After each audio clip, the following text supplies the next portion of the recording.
Hello, good morning students. आज हम Keynes के रोजगार सिद्धांत के संदर्भ में एक अलग दृष्टिकोण से अर्थात समस्त मांग एवं समस्त पूर्ति फलन से उस रोजगार सिद्धांत के बारे में अध्ययन करेंगे। कीन्स ने अपनी प्रसिद्ध पुस्तक general theory of employment, interest and money में रोजगार के सामान्य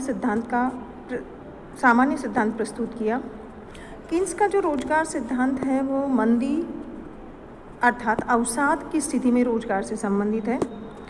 मंदी या अवसाद की स्थिति में बेरोजगारी में प्रभावी मांग या समग्र व्यय, बेरोजगारी अर्थव्यवस्था में प्रभावी मांग या जो कुल व्यय है उसमें कमी के कारण होता है। इसमें उन्होंने बेरोजगारी के कारणों का अधिक व्यवस्थित और विस्तृत विवेचन पे प्रस्तुत किया। उनका मानना था कि प्रतिष्ठित अर्थशास्त्रियों ने पूर्ण रोजगार की अवस्था को एक सामान्य अवस्था मानकर एक तरह से बेरोजगारी की समस्या की तरफ से अपना ध्यान हटा लिया।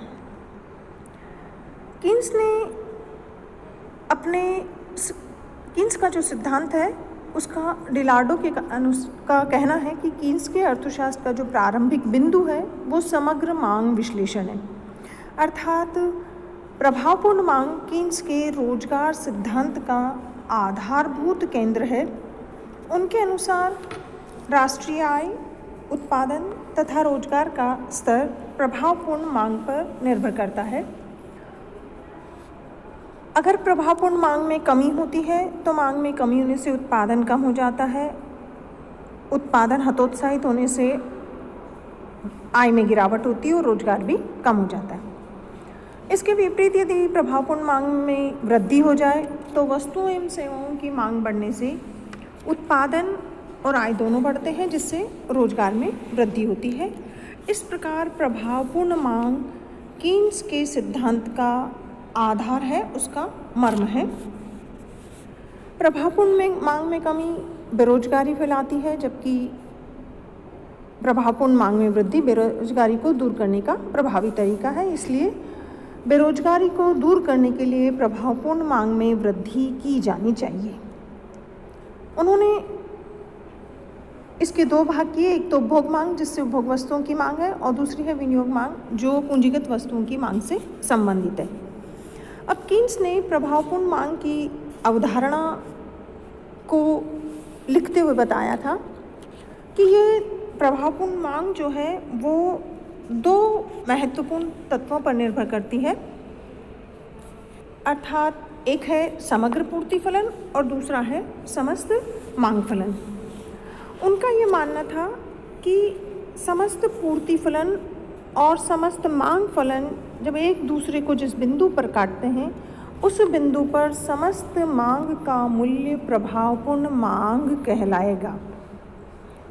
दूसरे शब्दों में हम यूँ कह सकते हैं कि प्रभावपूर्ण मांग आय, उत्पादन एवं रोजगार का वह बिंदु है जहाँ समस्त मांग फलन एवं पूर्ति फलन में साम्य होता है, जैसा कि आगे हम रेखाचित्र में बताएंगे।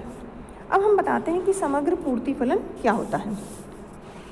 समग्र पूर्ति फलन से तात्पर्य है कि जब व्यवसायी श्रम को रोजगार पे लगाता है तो उसे रोजगार के प्रत्येक स्तर पर जो श्रम और जो उत्पादन के दूसरे साधन लगाए हैं उसकी लागत उसे लगानी पड़ती है और इस लागत में ही उसका लाभ भी शामिल होता है। तो श्रम के रोजगार के किसी दिए हुए स्तर पर समस्त पूर्ति कीमत मुद्रा की वह कुल राशि है जिसे अर्थव्यवस्था में कुल मिलाकर सब उद्यमी व्यक्तियों को दी हुई संख्या द्वारा उत्पादित उत्पादन के विक्रय से प्राप्त करने की आशा रखते हैं, उन्हें काम पर लगाना लाभप्रद हो। इसका तात्पर्य ये हुआ कि समस्त पूर्ति कीमत रोजगार के किसी विशेष स्तर पर उत्पादन के विक्रय से प्राप्त होने वाली आवश्यक आय से संबंध रखती है। ये मुद्रा की वह न्यूनतम मात्रा है जो श्रमिकों की एक निश्चित संख्या पर उत्पादन कार्य में व्यय होती है और कुल उत्पादन लागत की द्योतक भी होती है।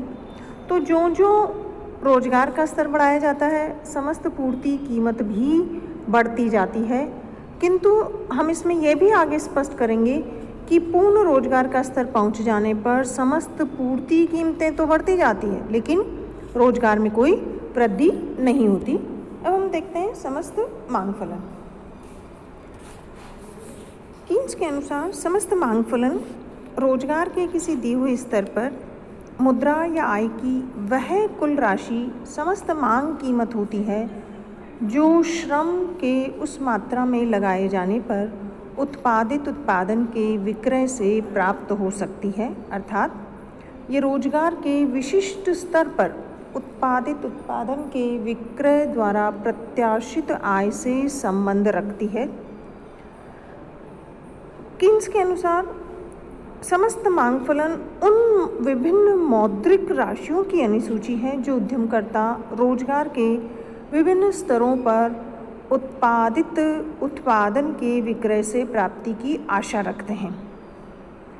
चूँकि रोजगार स्तर में कमी वृद्धि के विभिन्न स्तर पर उत्पादित उत्पादन के विक्रय से प्राप्त हो सकती है, चूँकि हम जानते हैं कि रोजगार के स्तर में कमी वृद्धि पर रोजगार के उन विशिष्ट स्तरों पर उत्पादित उत्पादन की बिक्री से जो प्रत्याशित आय है वो भी घटती बढ़ती रहती है। अतः कीन्स ने कहा है कि समस्त मांग फलन रोजगार स्तर का वृद्धिमान फलन है, जिसको हम एक फंक्शन के रूप में भी बता सकते हैं कि D इज इक्वल टू समस्त मांग फलन, और फंक्शन जो रोजगार एवं मांग फलन में संबंध को बताता है, और n इक्वल टू रोजगार की मात्रा, अर्थात D is equal to function of n, अर्थात जो जो रोजगार बढ़ेगा हमारी समस्त मांग भी बढ़ती जाएगी।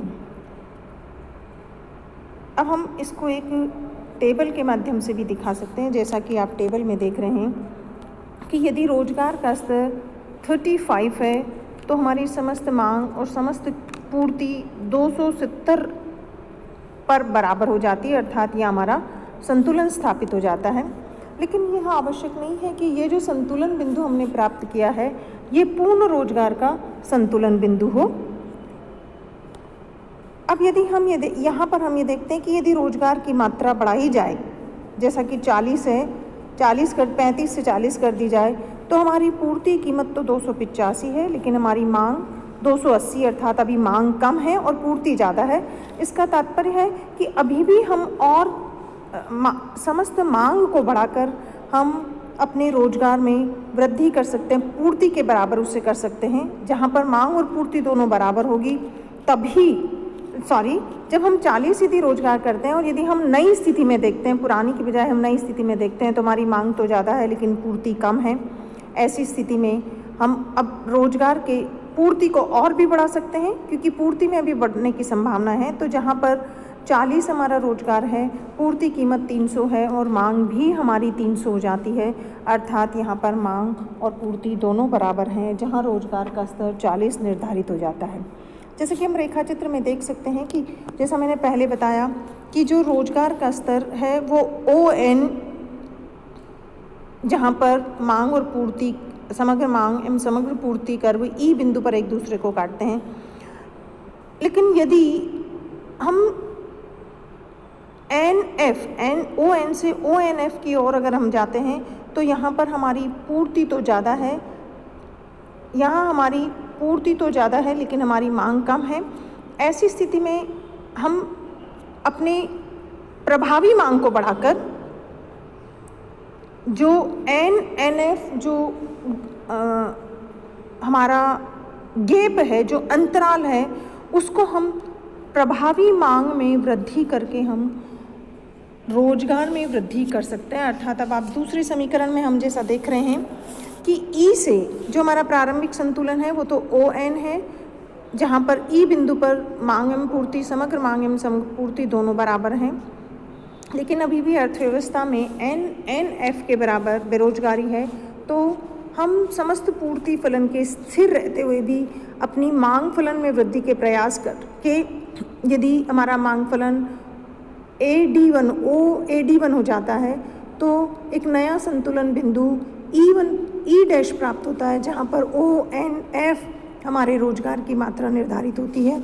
अर्थात इस स्तर पर पूर्ण रोजगार संतुलन बिंदु है यह पे, क्योंकि इस पूर्ण रोजगार स्तर पर पहुँचने के बाद समस्त मांग कीमतों एवं समस्त पूर्ति कीमतों के बढ़ने के बावजूद भी हम रोजगार में वृद्धि नहीं कर सकेंगे।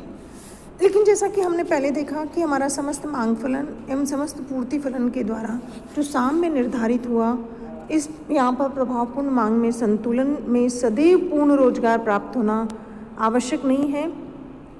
नीचे स्तर पर प्रभावपूर्ण मांग के संतुलन हो जाने पर अल्प रोजगार संतुलन की अवस्था होगी, जैसा कि हम रेखा चित्र ए में देख रहे हैं। इस रेखा चित्र ए में हमें दिखाई दे रहा है कि ई बिंदु पर जो पूर्ण रोजगार का संतुलन है, वहाँ पर रोजगार पर लगे लोगों की संख्या रोजगार चाहने वालों की तुलना में कम है। इस बिंदु पर संतुलन तो स्थापित हो गया, लेकिन ये पूर्ण रोजगार का बिंदु नहीं है। एक निश्चित सीमा तक समस्त पूर्ति फलन रोजगार का वृद्धिमान फलन होता है, अर्थात जैसा कि हम रेखा चित्र बी में देख रहे हैं, E1 तक ही हम पूर्ण रोजगार पूर्ति को बढ़ा सकते हैं। उसके बाद हमारा जो पूर्ति कर्व है वह वर्टिकल हो जाता है, अर्थात सीधा हो जाता है।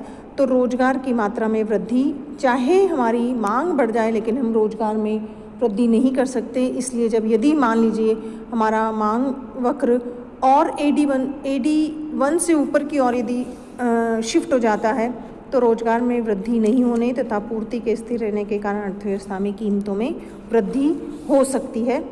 इस प्रकार हम प्रतिष्ठित कीन्स के रोजगार सिद्धांत में इस प्रकार हम देख सकते हैं कि किस प्रकार प्रभावपूर्ण मांग में वृद्धि करके हम रोजगार को बढ़ा सकते हैं। तो कीन्स ने जो ये रोजगार का सिद्धांत प्रतिपादित किया है, इसके द्वारा हम ये देख सकते हैं कि कीन्स के योगदान को कीन्सीय क्रांति की संज्ञा दे सकते हैं और उसके द्वारा प्रयुक्त विभिन्न अवधारणाओं जैसे प्रभावपूर्ण मांग, जैसा कि हमने पिछले वीडियो में देखा, उपभोग फलन, तरलता पसंदगी, गुणक आदि का महत्व समष्टि अर्थशास्त्र में स्वीकार किया गया है और कीन्स के बाद के अर्थशास्त्र ने उनका काफ़ी उपयोग किया और उनका विस्तार करने का प्रयास किया।